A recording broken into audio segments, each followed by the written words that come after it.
Hey y'all, welcome back to my kitchen. I'm still getting things ready for Thanksgiving. Don't judge, okay? We're doing this real lifestyle today. Nothing fancy, nothing aesthetic, just me, you, and this chaotic counter. Well, and that turkey. Grab a drink, sit down, hang out with me while I finish up these last few dishes. While I'm doing this, let me tell you a little Thanksgiving story from when I was a kid. Every year, my mom would wake up me and my two older brothers at, I swear, it felt like 4 a.m. It was probably like 6 a.m. But when you're a kid, it feels like the middle of the night. We'd pile into the car in Southern California and drive all the way to Arizona to my grandma's house. It's about 2.5 to 3 hours, but of course, it felt like a road trip across the country. We always had to leave early, so we'd get there by around 9 or 10 in the morning. My mom's side of the family is Asian, so everyone would get together at my grandma's house. We've got aunties, cousins, family friends. Uh, we kind of called him Uncle. It was Uncle Charlie. He's passed away. My grandma's passed away too, but he would always sit in for holidays. Grandpa was there. Grandpa on my mom's side, my mom's dad.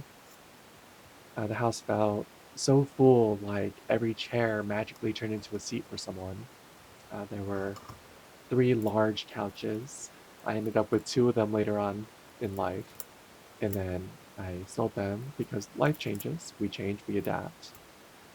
We'd spend the whole day there. Sometimes we drive around and stop by the house where we grew up.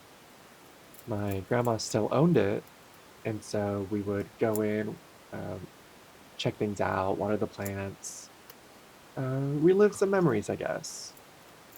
We always brought two things: fruit dessert, some type of fruit dessert. It's like a fruit cocktail with like yogurt and sweet, desiccated. I think that's the word, desiccated coconut. Those like dry little flakes or slivers, and we would bring a cranberry sauce. My mom's homemade cranberry sauce with orange zest. If you've never had orange zest cranberry sauce, hey, you're missing out.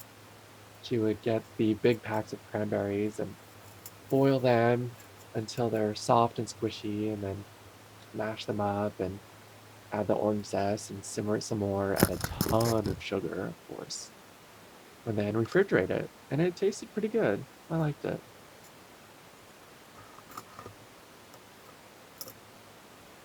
Here we are spatchcocking a turkey. We take out, you gotta listen to this. Oof. So we took out the spine and flipped it over, and then we cracked the breastplate so that it laid evenly. So it cooks faster, cooks at a more even temperature, and I want to say an hour and a half, and then it's done. Of course, we're gonna butter and season, and we'll baste it throughout the process. We're just getting some things going here. When we were at grandma's, my favorite part, the mashed potatoes. It would always be the mashed potatoes. I don't know what it was about them, but I would be right next to the pot. I would help mash it too, just so that I could um, try them occasionally. But it was like it was my full-time job being right there. I was basically the unofficial mashed potato intern. And then my grandma would always make us eat around noon, even though dinner was at 3. She would have us have like a, I would call it a snack, but it was more of a meal. And it wasn't like a sandwich. No, it was wonton soup, like a full bowl of wonton soup. I'll do a tutorial for that in another video because it deserves its own spotlight.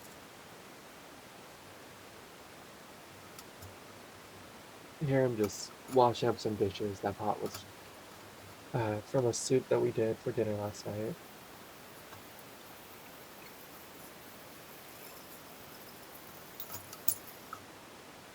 Uh, when my mom wasn't around, Grandma would sneak my brothers and I $5 every year, like it was this big secret between us.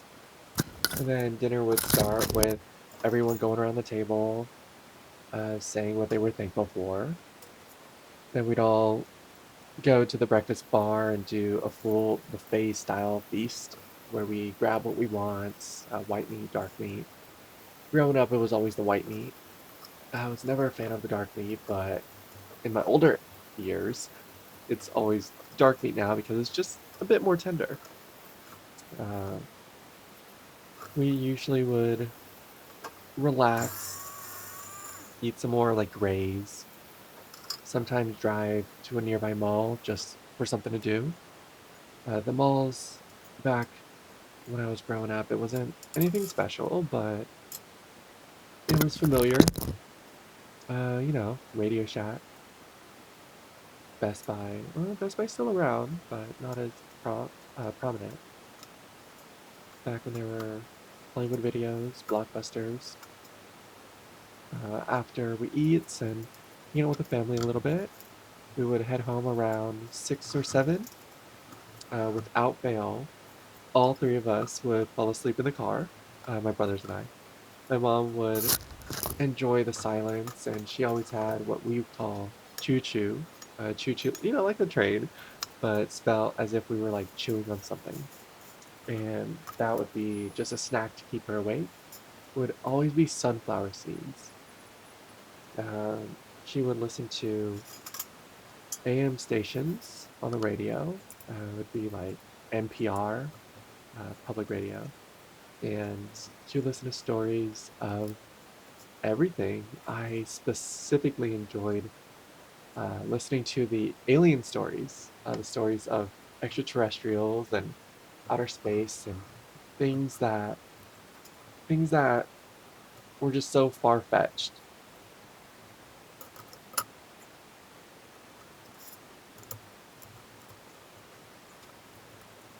Here I'm making a turkey stock, roasting celery, carrots, the turkey spine, and adding a bunch of seasonings later to the pot with some water, simmering it over low for hours.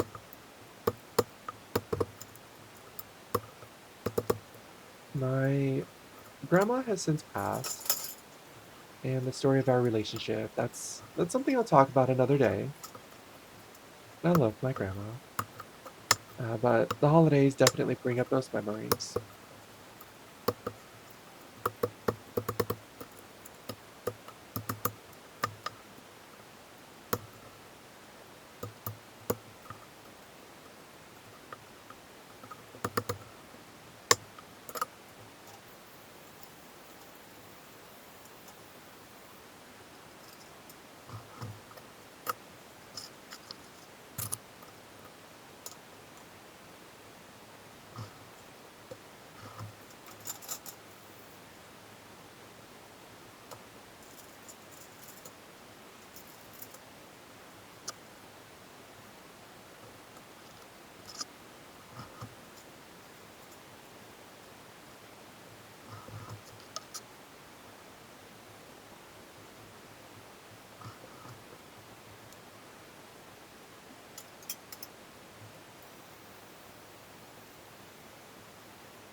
Now that the turkey is in the fridge, I lightly salted it to pull out any of the moisture because we want a really dry turkey on the outside so that it crisps up nicely with the butter underneath.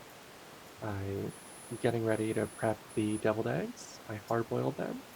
My method almost always is like spot on. There was one time where I had that green ring because they were overcooked, but they're usually always perfect. I bring them up to a boil. I add some salt to the water so that it boils at a higher temperature. But once it starts boiling, I turn off the heat and I just let it sit. I set a timer for 16 minutes and I just let it sit. After 16 minutes, I do an ice bath. I zhuzh them around a little bit to break up the shells, and then I let them cool down. Once I peel them, these peels, it was gorgeous. They just came right off.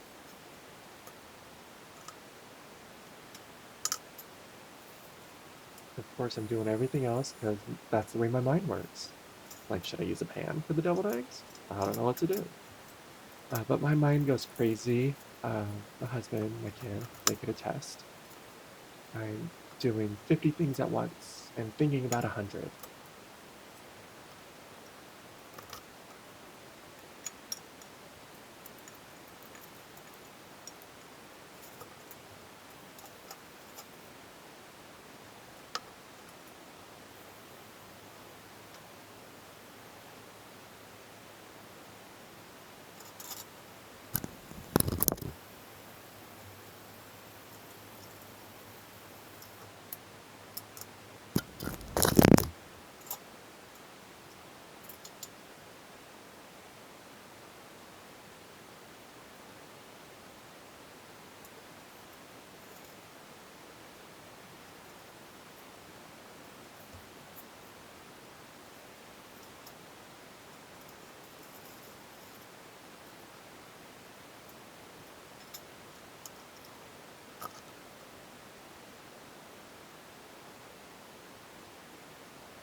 all day.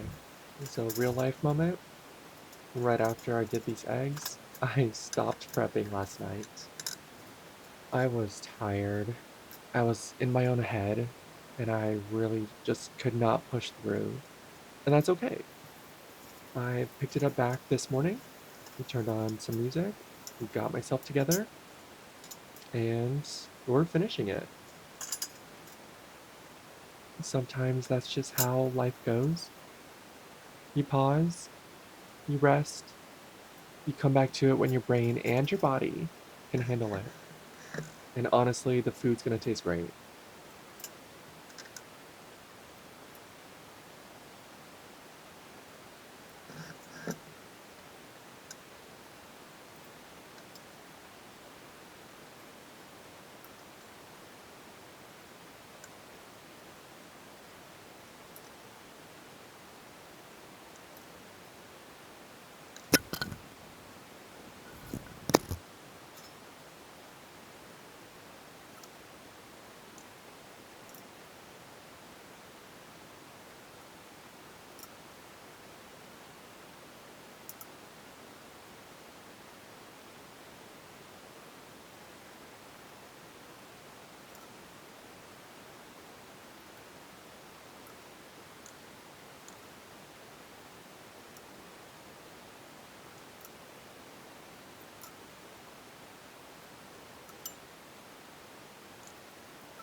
everybody. That's basically my Thanksgiving prep. Thank you so much for hanging out with me and listening to my little story of childhood memories. I'd love to hear what kind of memory you have growing up. Um, do that below in the comment section. Definitely like and subscribe, please. Happy Thanksgiving to you and your families.